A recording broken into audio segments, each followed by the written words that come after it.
मेरा पति विदेश में रहता था और मैं और मेरी जेठानी घर में अकेले ही रहते थे। मेरी जेठानी विधवा थी। वह रोजाना शाम को खाना बनाकर लेकर जाती और कहती कि मैं किसी अनाथ को दे आई हूँ, क्योंकि इससे तुम्हारे जेठ को पुण्य मिलेगा। एक दिन मेरी जेठानी बेहोश हो गई और जब मैंने उन्हें डॉक्टर को दिखाया तो डॉक्टर कहती है कि तुम्हारी जेठानी तो गर्भवती है।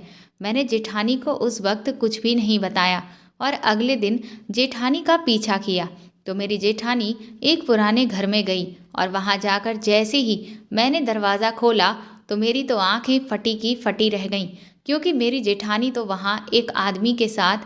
मैं बचपन से अपने चाचा के घर में रहती थी। मेरे आगे पीछे कोई भी ना था।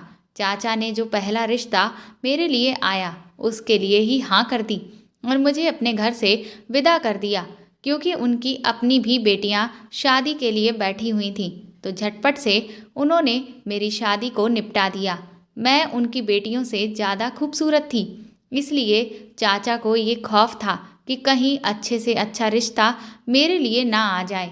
इसीलिए मेरे लिए जब अमित का रिश्ता आया तो चाची ने चाचा के कान भर दिए और जल्दी जल्दी ऐसे शादी कर दी मेरी जैसे मैं घर से कहीं भाग जाऊंगी। लेकिन मेरी किस्मत अच्छी थी कि मुझे इतना अच्छा पति मिला। मेरी ससुराल में मेरे सास ससुर नहीं थे, बल्कि सिर्फ एक विधवा जेठानी थी। मेरे सास ससुर का देहांत काफ़ी पहले ही हो चुका था और जेठ का देहांत मेरी शादी से 1 साल पहले हो गया था। मेरा पति बहुत ज़्यादा अमीर नहीं था, लेकिन मेरी शादी होते ही पैसों की कमी का उसे सामना करना पड़ गया था, क्योंकि उन्होंने मेरी शादी में अच्छा खासा पैसा खर्च किया था। मेरे पति ने शादी अच्छे तरीके से करने के लिए काफ़ी कर्ज ले लिया था, इसीलिए वह कर्ज उतारने के लिए उनको विदेश जाना पड़ा, ताकि वह कुछ पैसे जमा करके वहाँ से आ जाएं, जिससे कर्जा भी उतर जाएगा और अच्छे तरीके से गुजर बसर भी हो जाएगा। उनके कागजात पहले ही बने हुए थे, इसीलिए वह तुरंत ही कमाने के लिए दुबई चले गए, जहाँ पर मेहनत मजदूरी करनी थी उन्हें। अभी मेरी शादी को 1 महीना ही हुआ था कि मेरा पति देश से बाहर चला गया और मुझे बहुत अफसोस हो रहा था। मैंने अपने पति के साथ ज़्यादा वक्त नहीं गुजार पाया था। अमित ने मुझसे कहा कि मैं जल्दी ही वापस आ जाऊंगा, थोड़ा सा सब्र करना। पैसों की परेशानी बहुत ज़्यादा है, सिर्फ शादी का कर्जा ही नहीं निपटाना, बल्कि अपना घर बनाने के लिए भी कोशिश कर रहा हूँ, क्योंकि अभी हम किराए के घर में रहते हैं। क्या तुम नहीं चाहती कि हमारा अपना घर हो? इस तरह की बातें करके अमित ने मेरी उदासी को दूर करने की कोशिश की, क्योंकि उनके जाने की खबर सुनकर मैं काफ़ी दिनों से उदास थी। फिर मैंने सोचा कि वह ठीक ही कह रहे हैं, मुझे थोड़ा सा इंतज़ार करना होगा। इसके बाद जब हमारी आर्थिक स्थिति सही हो जाएगी तो हम एक खुशहाल जिंदगी की शुरुआत करेंगे। अपने पति को तो मैंने देश से बाहर विदा कर दिया था, लेकिन अब इस घर में मैं और मेरी जेठानी ही रह गए थे। इस थोड़े से समय में मेरी जेठानी से ज़्यादा बात नहीं हुई थी, क्योंकि मुझे पता था कि मेरे पास अपने पति के साथ वक्त गुजारने के लिए बहुत कम वक्त है। इसीलिए शादी से लेकर अब तक का सारा समय दिन रात मैंने अपने पति के साथ ही गुजारा था। अपनी जेठानी के साथ बैठने और बात करने का तो मुझे ना वक्त मिलता था, ना ही फिलहाल कोई ज़रूरत थी। मैं तो बस उनको खाना बनाकर दे देती थी और वह चुपचाप खा लेती। मेरी जेठानी सारा दिन और सारी रात क्या करती रहती, मुझे उससे कोई मतलब नहीं था। लेकिन अब जबकि मेरे पति चले गए थे तो घर में मैं और मेरी जेठानी ही थे, इसलिए हम दोनों की थोड़ी बहुत बातचीत हो जाया करती थी। लेकिन मेरी जेठानी कुछ अजीब सी थी। वह आम जेठानियों की तरह नहीं थी। काम ना करने पर भी वो मुझे कुछ भी नहीं कहती, खामोशी से खुद सारा काम कर लिया करती थी। मुझे अगर सुबह उठने में देर हो जाती तो वो नाश्ता बना दिया करती थी, मेरे बिना धुले कपड़े भी धोने लग जाती थी। इन तमाम बातों से मुझे खुशी नहीं मिलती थी, बल्कि गुस्सा आने लगता था। एक दिन मैंने उनसे कह दिया कि आप मोहल्ले वालों को क्या बताना चाहती हैं कि आपकी देवरानी को काम नहीं आता? वह दिन चढ़े तक सोई रहती है, अपने कपड़े तक नहीं धो सकती, सफाई नहीं कर सकती, दूसरे शब्दों में तो मोहल्ले भर में आप मुझे बदनाम करना चाहती हैं। मेरा इतना कहना था कि इसके बाद मेरी जेठानी ने किसी भी काम को कभी हाथ नहीं लगाया। अगर हफ्तों भी मेरे कपड़े गंदे पड़े रहते तो वह नहीं धोती थी। अगर मैं देर से जागती तो चाय नाश्ता भी नहीं बनाती थी, सिर्फ वह अपने लिए बनाती थी। मुझे इस बात पर भी हैरानी हुई थी कि उन्होंने मुझसे कोई झगड़ा नहीं किया था, बल्कि खामोशी से सारे काम करना छोड़ दिए। फिर कुछ दिन के बाद एक अजीब सी बात होने लगी। मैं जब भी खाना बनाती थी तो वह मुझसे कहती कि एक आदमी का खाना ज़्यादा बना देना। मैंने पूछा कि घर में तो सिर्फ हम दोनों ही हैं, तो फिर 3 आदमी का खाना क्यों? तो उन्होंने जवाब दिया कि तुम्हारे जेठ जीवित नहीं हैं, इसीलिए मैं उनका खाना किसी गरीब को दूंगी ताकि उनको पुण्य मिले। अपनी जेठानी की बात सुनकर मुझे हैरत हुई, क्योंकि आज से पहले उन्होंने कभी इस बात का जिक्र भी नहीं किया था। जब तक मेरे पति यहाँ पर थे, उन्होंने कभी भी मेरे जेठ का खाना किसी गरीब को नहीं दिया था। हैरत की बात यह थी कि वह दिन का खाना किसी गरीब को नहीं देती थी, सिर्फ रात का खाना देने जाती थी। मेरे मन में कई तरह के सवाल उभरने लगे थे, लेकिन मैंने पूछना सही नहीं समझा था। जबकि मैंने सोचा कि हो सकता है कि वह पहले भी खाना देती रही हो। मैं तो अपने पति में ही इतनी मगन रहती थी, इसीलिए मैंने कभी देखा भी नहीं कि उन्होंने रात को खाना दिया है किसी गरीब को कि नहीं। लेकिन मुझे उनकी ये बात बहुत अच्छी लगी थी। उनके पति को गुजरे हुए 1 साल हो गया था और उनके कोई बच्चा भी नहीं हुआ था। वह उनके पुण्य के लिए किसी गरीब को खाना दे रही थी, तो ये तो अच्छी बात थी। बहुत कम ही औरतें ऐसी होती हैं जो अपने पति की मुक्ति के लिए ऐसा करती हैं। मैंने अपनी ज़िंदगी में ऐसी औरतें बहुत कम देखी थी और अपनी जेठानी को देखकर तो मुझे बहुत खुशी हुई थी। वह एक दुबली पतली सी औरत थी जिसे किसी भी चीज़ में रुचि नहीं थी। मुझे उनमें कोई खास अच्छा नज़र ही नहीं आया था कभी, लेकिन ये बात मुझे बहुत अच्छी लगी थी और मेरे दिल में उनके लिए इज्जत बहुत बढ़ गई थी। ऐसा इसलिए भी हुआ था कि मेरी नई नई शादी हुई थी और मुझे अपने पति से बहुत मोहब्बत थी और मैं उनको बहुत याद करती थी, तो मैं अपनी जेठानी का दर्द महसूस कर सकती थी। मैं सोचती थी कि मैं अपने पति से इतनी मोहब्बत करती हूँ कि वह थोड़े समय के लिए मजबूरन देश से बाहर गए हैं तो मेरा ये हाल है, जबकि मुझे उम्मीद है कि वह वापस आ जाएंगे। लेकिन मेरी जेठानी के पति तो दुनिया से ही चले गए थे और उन्हें तो उम्मीद भी नहीं थी वह कभी वापस आएंगे। ऐसी बात सोचकर ही मेरा तो दिल डूबने लगता था और फिर मुझे मेरी जेठानी से हमदर्दी होती चली गई।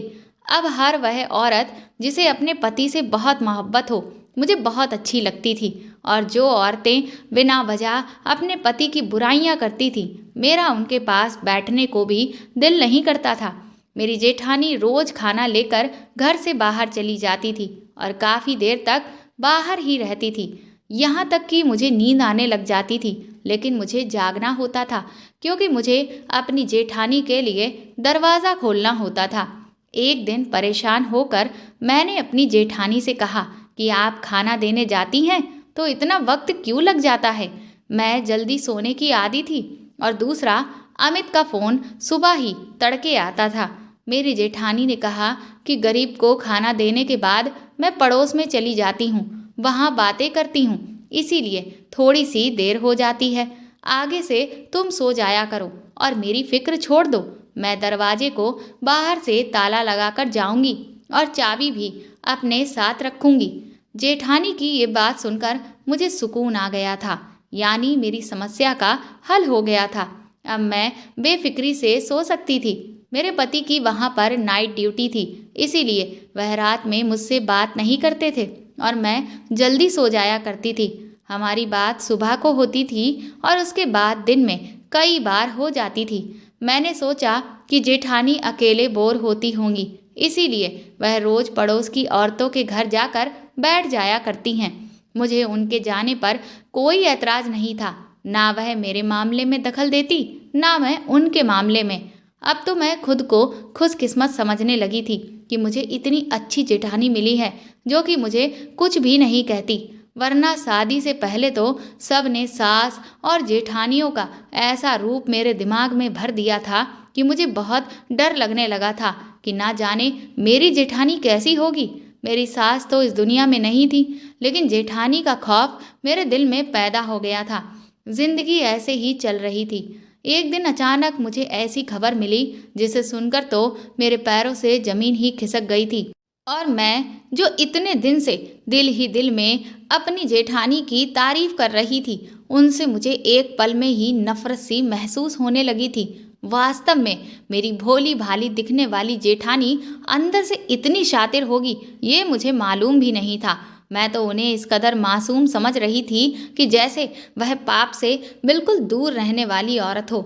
लेकिन मुझे नहीं पता था कि उन्होंने अच्छाई की चादर को ओढ़ रखा है और जो हकीकत है उसके बिल्कुल ही विपरीत थी और बहुत ही खराब औरत थी। जो मुझे पता चला उस पर मुझे विश्वास नहीं हो रहा था। ये हकीकत जान करके तो मैं बहुत परेशान हो गई थी और सोच रही थी कि मैं अपने पति को ये सब कुछ बता दूं। मैं तो अपने आप से ये बात दोहराते हुए भी शर्मसार हो रही थी। मेरी जेठानी विधवा होकर ये सब कैसे कर सकती है? लेकिन जब मैंने गौर किया तो वह अभी इतनी भी ज़्यादा उम्र दराज नहीं हुई थी। ऐसे में इच्छाएं तो सबकी होती हैं, लेकिन वो ये भूल गई कि वो विधवा है। मेरी जेठानी ने कहा कि उनकी शादी जब हुई थी तो उनकी उम्र सिर्फ 20 साल थी और भले ही उनके पति और मेरे पति की उम्र में काफ़ी अंतर हो, लेकिन फिर भी वह देखने में अभी भी ठीक ठाक लगती थी। इस वक्त मेरी जेठानी 30 से 35 साल के आसपास ही होगी, लेकिन उनकी तबीयत अक्सर खराब रहती थी, जिसकी वजह से ऐसा महसूस होता था जैसे कि उन पर धीरे धीरे बुढ़ापे का असर होने लगा है। लेकिन कुछ दिनों से मैंने ये भी देखा कि उनके चेहरे पर एक बार फिर से रौनक आने लगी थी। एक दिन अचानक वह मेरे सामने चक्कर खाकर गिर पड़ी तो मैं परेशान हो गई और उन्हें होश में लाने की पूरी कोशिश की और मेरी कोशिश करने पर ही जल्द ही वो होश में आ भी गई थी। मैंने उनसे पूछा कि आपको क्या हुआ है, तो उन्होंने कहा कि शायद मेरा ब्लड प्रेशर लो हो गया है। मैंने कहा ठीक है, मैं आपको अस्पताल लेकर चलती हूँ। मैंने रिक्शा पकड़ा और उनको पास के अस्पताल लेकर चली गई, पर वहाँ जाते ही वह एक बार फिर से बेहोश हो गई थी। मैं परेशान हो गई कि आखिर उनको हुआ क्या है। शायद उनका ब्लड प्रेशर कुछ ज़्यादा ही लो हो गया है या फिर गर्मी भी बहुत है। डॉक्टर ने कहा कि हम इनके कुछ टेस्ट कर लेते हैं। डॉक्टर ने उन्हें आराम करने के लिए इंजेक्शन दिया और उनके खून के सैंपल लेकर कुछ टेस्ट किए। उनके होश में आने के बाद हम घर वापस आ गए, लेकिन अगली सुबह जब मैं रिपोर्ट लेने गई तो मेरे पैरों तले की ज़मीन ही खिसक गई, क्योंकि उस रिपोर्ट में आया कि मेरी जेठानी प्रेग्नेंट थी। ये देखकर तो मेरा सर बुरी तरीके से चकराने लगा था कि ये सब क्या हो रहा है। मैंने जेठानी को उस वक्त कुछ भी नहीं बताया और बदनामी के डर की वजह से वो रिपोर्ट छुपा दी। मेरी जेठानी की तबीयत वैसे ही खराब थी। इस खराब तबीयत के बावजूद भी वह रात को खाना लेकर ज़रूर जाती थी। उनकी इस हरकत पर मुझे गुस्सा आ गया। मैंने कहा कि ये किस तरह का ड्रामा कर रही है ये औरत। मैं इनके पति से मोहब्बत देखकर बहुत प्रभावित हो गई थी, लेकिन मुझे नहीं पता था कि ये औरत इतनी गिरी हुई निकलेगी। अब तो मुझे यकीन हो गया था कि ये खाना देने के बहाने अपने किसी आशिक से मिलने के लिए जाती है। यकीनन खाना भी उसी को देती होगी, बल्कि उसके साथ मिलकर खाती भी होगी, क्योंकि वह बहुत सारा खाना निकाल कर जाती थी, जो कि 2 लोगों के लिए काफ़ी होता था। पहले मैंने इन चीज़ों पर कभी ध्यान नहीं दिया था, लेकिन अब मैं सोचने पर मजबूर हो गई थी, क्योंकि बात ही ऐसी थी। मैंने फैसला किया कि इस बात का मैं पता लगाकर ही रहूंगी कि आखिर पूरा मामला क्या है और मेरी जेठानी रोज़ाना रात को कहाँ जाती है। मैंने सोचा कि मैं सारे पक्के सबूत इकट्ठे करूंगी, इसके बाद ही अपने पति को सारी बात बताऊंगी। मेरे पति को भी तो पता चले कि उसकी भाभी कितनी अजीब हरकतें करती है। इंसान अपनी जवानी की शुरुआत में इस तरह की गलतियां करता है तो बात समझ में आती है, लेकिन जो विधवा हो और बढ़ती उम्र पर कदम रखे हुए हो वह ऐसा करे, ये यकीन करना मुश्किल है। मेरी जेठानी को थोड़ा भी एहसास नहीं हुआ कि वह जो काम कर रही हैं, अगर उसके बारे में किसी को भी भनक लग गई तो हम लोग तो किसी को मुंह दिखाने के काबिल भी नहीं रहेंगे और अगर उनसे अपनी इच्छाएं बर्दाश्त नहीं हो पा रही थीं तो उन्हें सही समय पर दूसरी शादी कर लेनी चाहिए थी। वह क्यों ये विधवा का जीवन जी रही है। मैंने जेठानी का पीछा करने की ठान ली थी। सोचा कि आज रात को जब वह खाना लेकर बाहर जाएगी तब मैं उनके पीछे ही जाऊंगी। लेकिन फिर मुझे याद आया कि वह तो बाहर से ताला लगाकर जाती है और चाबी भी साथ ही लेकर जाती थी, क्योंकि मैंने ही उन्हें कहा था कि मुझे जल्दी नींद आ जाती है। उनका इंतज़ार करते हुए मुझे देर हो जाती है। इसलिए उस दिन मैंने अपनी जेठानी से कहा कि वह आज के बाद बाहर से ताला लगाकर ना जाया करें। मुझे बहुत डर लगता है कि कहीं अगर घर में आग वगैरह लग गई तो मैं कैसे बाहर निकलूंगी। मेरी बात सुनकर मेरी जेठानी के चेहरे का रंग फीका हो गया था। मैंने महसूस किया था कि मेरी ये बात उन्हें बिल्कुल अच्छी नहीं लगी थी। अब तो मुझे यकीन हो गया था कि दाल में ज़रूर कुछ काला है। रात को जैसे ही मेरी जेठानी खाना लेकर बाहर गई तो मैंने अपनी पुरानी शॉल उठाई, जो कि शादी से पहले मैं इस्तेमाल करती थी और शादी के बाद भी इस शॉल को यादगार के तौर पर अपने साथ ही लेकर आई थी। इस स्टॉल का इस्तेमाल मैंने इसलिए किया ताकि मेरी जेठानी मुझे पहचान ना सके, वरना जो शॉल मैं रोज़ इस्तेमाल करती थी उससे तो वह मुझे बखूबी पहचान सकती थी कि मैं उनका पीछा कर रही हूँ। रात के 9 बज रहे थे और गली सुनसान हो गई थी, क्योंकि मोहल्ले वाले जल्दी से सोने के आदी थे। मैं इस तरह से जेठानी का पीछा कर रही थी कि उनको थोड़ा भी शक ना हो कि कोई उनके पीछे है। वह शायद अपनी ही धुन में चलती चली जा रही थी। खाना हाथों में थामे हुए चलते चलते वह बहुत दूर आ गई थी। मुझे हैरानी हुई कि एक बीमार औरत इतनी दूर कैसे आ सकती है। फिर वो कोई पुराने से घर में घुस गई जो बहुत ही टूटा फूटा था। मुझे डर था कि अंदर घुसते ही कहीं वह दरवाज़ा अंदर से बंद ना कर दे। लेकिन जब मैंने उनका पीछा किया तो देखा कि दरवाजे में तो कोई कुंडी ही नहीं थी, यानी कि वह घर इतना पुराना और टूटा फूटा था कि उसकी ढही दीवारें भी इस बात के गवाह थे। मैं दबे पांव घर के अंदर घुसी तो मैंने वहां देखा कि वहां पर मेरी जेठानी के ही हम उम्र का एक शख्स मौजूद था और मेरी जेठानी उससे बहुत ही खुशहाल माहौल में बातें कर रही थी। न सिर्फ बातें कर रही थी बल्कि अपने हाथों से उसे निवाला बनाकर खिला भी रही थी। ये दृश्य देखकर तो मेरी सांस ऊपर के ऊपर और नीचे के नीचे ही रह गई थी कि आखिर ये सब हो क्या रहा है। यानी कि मेरी जेठानी रोजाना मुझसे झूठ बोलकर जाती थी कि वह गरीब बच्चों को खाना देने जाती है, जबकि वह तो यहाँ पर किसी अनजान आदमी के घर के अंदर जाकर न सिर्फ अपने हाथों से खाना खिलाती है बल्कि उससे खुश होकर बातें भी कर रही थी और काफ़ी वक्त लगाती है। यहाँ तक कि मैं सो जाती हूँ और पूछने पर कहती कि मैं तो पड़ोस में बैठी थी।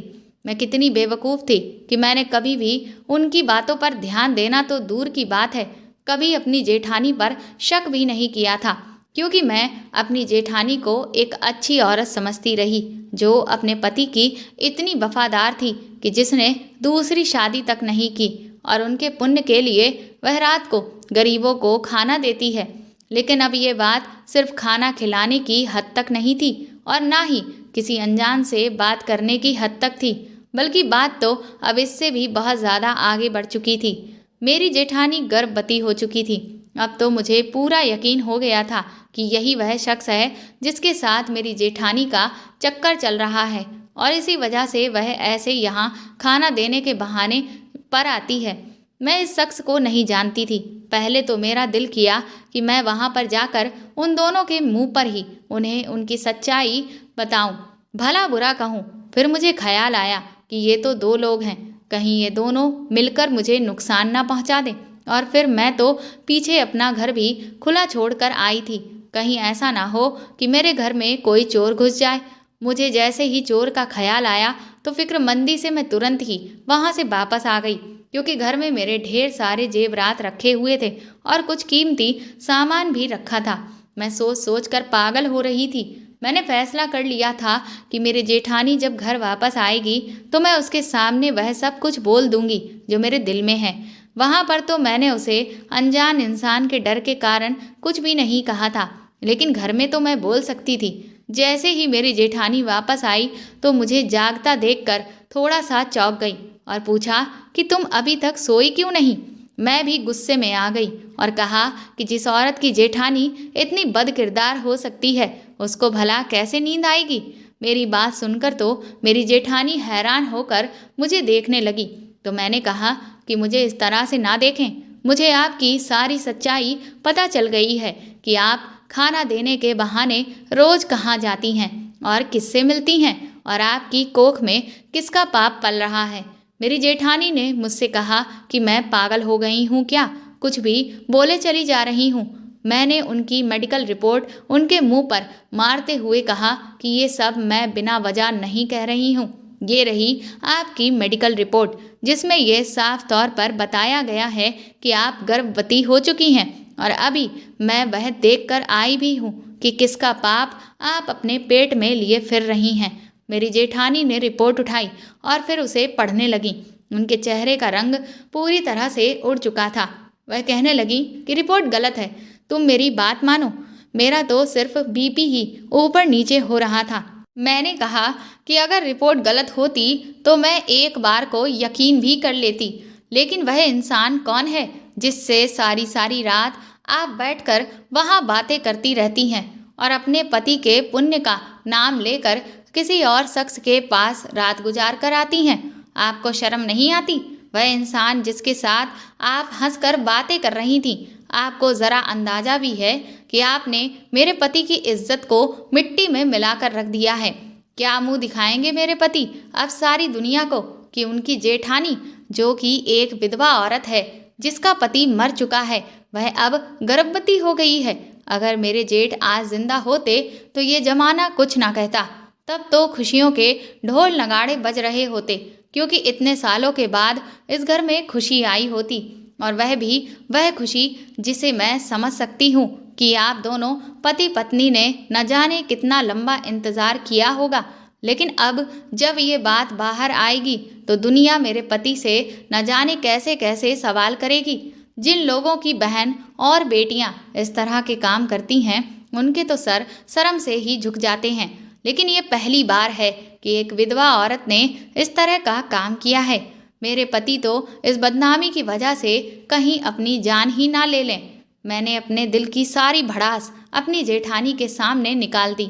मेरी जेठानी मोटे मोटे आंसुओं से रोती चली जा रही थी और मैं गुस्से में तिलमिलाई अपने मुंह से आग निकाल रही थी। एक बार फिर से जैसे ही मैं चिल्लाकर अपनी जेठानी से पूछने लगी कि बताइए आपका वह आशिक कौन है, तभी अचानक ही पीछे से मेरे पति की आवाज़ आई, जिसे सुनकर मेरे तो होश ही उड़ गए कि मेरा पति अचानक से यहाँ कैसे आ गया। सामने देखा तो मेरे पति भी गुस्से में लाल पीला चेहरा लिए खड़े थे। वह मुझ पर चिल्ला कर कहने लगे कि तुम्हारी हिम्मत कैसे हुई मेरी भाभी से इस तरह से बात करने की। मैंने उनसे कहा आपको पता भी है कुछ कि आपकी भाभी आपकी पीठ पीछे कैसे कैसे गुल खिला रही हैं। आप जो भाभी को सीधा साधा समझ रहे हैं वह कितनी चालाक औरत है। वह आपके स्वर्गीय भाई को धोखा दे रही है, और तो और वह उनके ही नाम पर झूठ बोलकर अपने किसी आशिक से मिलने भी जाती है। मेरा इतना कहना था कि तभी मेरे पति ने आगे बढ़कर मेरे ऊपर हाथ उठाने की कोशिश की, लेकिन तुरंत ही मेरी जेठानी ने मेरे पति का हाथ पकड़ लिया और उससे कहा कि हमारे घर के ये संस्कार नहीं हैं कि औरत पर हाथ उठाया जाए। मैं ये सब देखकर दंग रह गई। मैंने अपने पति से कहा कि आपको क्या लगता है कि मैं झूठ बोल रही हूँ? अगर आपको मुझ पर यकीन नहीं है तो ये देखिए, आपकी भाभी की सारी काली करतूत की पोल पट्टी इस रिपोर्ट में खुल चुकी है। मैंने तुरंत ही अपने पति की तरफ अपनी जेठानी की उस रिपोर्ट को आगे बढ़ा दिया, लेकिन मेरे पति ने तो उस रिपोर्ट को अपने हाथ में लेने से इनकार ही कर दिया। ये देखकर मैं चौंक गई। वह मुझसे कहने लगे कि तुम मुझे इस रिपोर्ट को दिखाकर यही साबित करना चाहती हो ना कि मेरी भाभी माँ बनने वाली है। जब मैंने अपने पति के मुंह से ये बात सुनी तो मेरी आंखें हैरत से बड़ी बड़ी हो गईं। जो बात मैं अब तक उन्हें बताई ही नहीं थी वह उन्हें पहले से ही कैसे पता चल गई थी। मेरे पति मुझसे कहने लगे कि मैं आज इस इतनी बड़ी खुशखबरी की वजह से ही अचानक इंडिया वापस आ गया था, क्योंकि मैं तुम सबको सरप्राइज़ देना चाहता था। मेरा पति जो भी बोल रहा था उससे मेरे दिमाग की सारी नसें आपस में उलझने लगी थी। मुझे तो कुछ भी समझ में ही नहीं आ रहा था कि आखिर जिस बात को लेकर मैं अभी अपनी जेठानी से कह रही थी कि मेरा पति बदनामी से मर जाएगा, इस बात से मेरा पति तो बहुत खुश नजर आ रहा था। मैंने अपने पति से कहा कि आपको ये बात पहले से ही पता थी और आप ये जानकर खुश भी हो रहे हैं। मेरे पति ने कहा कि हाँ, ये बात मुझे भाभी ने पहले ही बता दी थी और मैं खुश भी हूँ क्योंकि ये बच्चा किसी और का नहीं बल्कि मेरे भाई का ही है। मुझे हैरान होता हुआ देख मेरे पति ने कहा कि मैं समझ सकता हूँ कि तुम्हारे लिए इस बात को हजम कर पाना बहुत मुश्किल है क्योंकि अभी तक तुम्हें पूरी सच्चाई नहीं पता है। दरअसल मेरे भाई का देहांत कभी हुआ ही नहीं, वह जिंदा है और जिस आशिक की तुम बात कर रही हो, जिससे मेरी भाभी रोज रात को चुपके से मिलने के लिए जाती है, वह और कोई नहीं बल्कि मेरा ही बड़ा भाई है। दरअसल ये बात आज से लगभग 1.5 साल पहले की है। मेरी कुछ लड़कों से दोस्ती हो गई थी। मैं उस वक्त उन्हें सही समझता था और हर वक्त बस उनके साथ ही मेरा उठना बैठना होता था। लेकिन भैया मुझे अक्सर बार बार मना करते कि मैं उन लड़कों से दूर रहूं क्योंकि वह ठीक नहीं है, पर मैंने उस वक्त अपने भाई की कोई भी बात नहीं सुनी और इसीलिए मैं जब भी उन लोगों के साथ कहीं भी जाता तो भैया को बिना बताए ही चला जाता। लेकिन मुझे उस वक्त इस बात का पता नहीं था कि इधर भैया भी मेरा पीछा कर रहे होते थे। इसी तरह से एक दिन मैं अपने सारे दोस्तों के साथ एक पार्टी में गया और मुझे नहीं पता पर वहीं से मेरे दोस्तों ने किसी एक लड़की पर गलत नज़र डाली और उन्होंने रास्ते में जाकर उसे अचानक ही रोक लिया। मुझे तो ये बात पहले से पता ही नहीं थी, इसीलिए अचानक से वह लोग उसके साथ जो भी करने लगे उससे मुझे कुछ भी समझ नहीं आ रहा था। वह बेचारी चीख चिल्ला रही थी लेकिन वह लोग उसे छोड़ने का नाम ही नहीं ले रहे थे और मैं उन लोगों के बीच में अकेला था, इसीलिए उन सब का मिलकर विरोध भी नहीं कर पा रहा था। इसी खींचातानी के चक्कर में बेचारी उस लड़की के सर पर बहुत ही भयंकर चोट आ गई, जिसे देखकर वह सब घबरा गए और तुरंत ही उसे उसी हालत में वहीं पर छोड़कर वहां से भाग खड़े हुए। तभी भैया भी वहां आ गए। मेरी हालत बहुत बुरी हो चुकी थी। भैया ने तुरंत ही मुझे भी वहां से भगा दिया। मैं भी बहुत डरा हुआ था, इसीलिए बिना कुछ सोचे समझे मैंने भैया की बात मान ली। लेकिन अगले दिन मुझे पता चला कि उस लड़की के साथ गलत हरकत करने के इल्ज़ाम में मेरे भाई को पुलिस ने पकड़ लिया है। मैं पुलिस वालों के सामने चिल्ला चिल्ला कर बहुत कहा कि ये सब कुछ मेरे भाई ने नहीं किया बल्कि मेरे दोस्तों ने किया है, लेकिन उस वक्त मेरी बात पर किसी ने भी यकीन नहीं किया क्योंकि पुलिस ने घटना स्थल से मेरे भाई को ही उस लड़की के साथ पाया था और मेरे भैया के कपड़ों पर उस लड़की के खून के धब्बे भी लगे हुए थे। वह लड़की तो इस वक्त अस्पताल में है और कोमा में है। इस वजह से मेरे पास कोई सबूत भी नहीं था जिससे मैं ये साबित कर सकूं कि मेरा भाई बेगुनाह है, लेकिन मैं अपने भाई को जेल जाते हुए नहीं देख सकता था और बस इसी बौखलाहट में मैंने कुछ लोगों को पैसे दिए और अपने भाई को जब जेल भेजा जा रहा था तो रास्ते से भगा दिया और तब से ही मेरा भाई एक पुराने खंडहर में घर में छुप कर रहता है और बेचारी मेरी भाभी वहां जाकर भैया को खाना खिलाकर आती है। तुम मेरी देवी जैसी भाभी पर इतना बुरी तरह से चिल्ला रही थी और ऐसे ऐसे इल्ज़ाम लगा रही थी, उसी भाभी ने आज तक कभी भी मेरे साथ बदसलूकी भी नहीं की, जबकि आज मेरे भाई की जो भी हालत है और मेरी भाभी को अपने ही पति से रात को अंधेरे में छुप छुप कर मिलना पड़ता है, वह सब मेरी ही वजह से हुआ है। लेकिन उन्होंने कभी भी मुझसे कोई गिला शिकवा नहीं किया और एक तुम हो जिसने उन पर उंगली उठाने से पहले एक बार भी नहीं सोचा और न जाने क्या क्या उल्टा सीधा बकती चली गई। अगर आज मेरा भाई नहीं होता और भाभी ने भी मेरे भाई का साथ नहीं दिया होता तो जिस पति की तुम दिन रात सलामती मांगती हो वह पति आज तुम्हारी आंखों के सामने सही सलामत नहीं खड़ा होता बल्कि जेल की हवा खा रहा होता। अपने पति के मुंह से सारी सच्चाई सुनकर तो मेरी आंखों से आंसू रुकने का नाम ही नहीं ले रहे थे। मैं इतनी ज़्यादा शर्मिंदा थी कि अपनी जेठानी से नज़र मिलाने की मेरी तो हिम्मत ही नहीं हो रही थी। मैं तुरंत ही अपनी जेठानी के पैरों में गिर पड़ी और उनके पैर पकड़कर उनसे माफ़ी मांगने लगी। लेकिन मेरी जेठानी सच में एक बहुत ही बड़े दिल वाली औरत थी। उन्होंने तुरंत ही मुझे उठाकर अपने सीने से लगा लिया और कहा कि इसमें तुम्हारी कोई भी गलती नहीं है। तुमने तो वही किया जो कोई भी करता, क्योंकि तुम तो इस सारी सच्चाई से पूरी तरह से अनजान थी और तुमने आज तक अपने जेठ की तस्वीर तक नहीं देखी, तो तुम भला उन्हें पहचानती भी कैसे। मेरी वह पूरी रात शर्मिंदगी और दुख से कटी, लेकिन कहते हैं ना कि हर काली रात के बाद एक नया दिन आपका इंतजार कर रहा होता है। अगले दिन शाम को अचानक ही हमारे घर पर पुलिस ने दस्तक दी, जिससे हम सभी लोग बुरी तरह से डर गए, क्योंकि पुलिस के साथ मेरे जेठ जी भी थे। ये देखकर मेरे पति एक बार फिर से पुलिस वालों के सामने गिड़गिड़ाने लगे कि मेरे भाई को छोड़ दो, मेरे भाई ने कुछ भी नहीं किया है। तभी मेरे जेठ जी मेरे पति से कहते हैं कि चिंता करने की कोई भी बात नहीं है। उनके मुंह से ये बात सुनकर हम सभी हैरान रह जाते हैं कि आखिर वह कहना क्या चाहते हैं। तब पुलिस वाले कहते हैं कि हम लोग इतने दिनों से आपके फरार भाई को ढूंढ रहे थे और कल रात आखिरकार हमने इन्हें एक खंडर से गिरफ्तार भी कर लिया। लेकिन इसे चमत्कार ही कहेंगे कि कल रात को ही जिस लड़की के साथ गलत करने के इल्जाम में हम इतने दिनों से आपके भाई को ढूंढ रहे थे, वह लड़की कोमा से बाहर आ गई। और फिर जब हम आपके भाई को शिनाख्त के लिए उस लड़की के सामने लेकर गए, तो उसने तो आपके भाई को पहचानने से साफ इनकार ही कर दिया। उसने कहा कि आपके भाई ने तो उसके साथ कुछ भी गलत नहीं किया था, बल्कि आपके भाई की वजह से ही आज उसकी जान बच पाई है, क्योंकि उन्होंने ही उसे अस्पताल पहुंचाया था। और इसके साथ ही उसके साथ गलत करने वाले लोगों के नाम उस लड़की ने बता दिए, जो कि आपके वही दोस्त थे जिनके बारे में आपने पहले हमें बताया था। उन सबको हमने गिरफ्तार कर लिया है और जल्द ही उन्हें कोर्ट में पेश भी कर दिया जाएगा और जो भी उनके लायक सजा है वह उन्हें दे दी जाएगी। और आपके भाई के खिलाफ कुछ भी साबित नहीं हुआ है, इसीलिए इन्हें हम छोड़ रहे हैं। पुलिस वालों की ये बात सुनकर तो हम सब की खुशी का ठिकाना ही नहीं रहा। एक साथ इतनी सारी खुशियाँ हमारे घर पर आ चुकी थीं।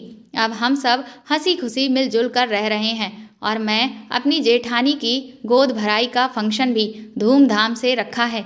मेरी जेठानी ने मुझे दिल से माफ़ कर दिया है और मैं भी उन्हें अब अपनी बड़ी बहन मान चुकी हूँ। तो दोस्तों, आपको ये कहानी कैसी लगी हमें कमेंट करके ज़रूर बताएं और प्लीज़ इस कहानी को ज़्यादा से ज़्यादा शेयर और लाइक करके मेरे चैनल को सपोर्ट करें।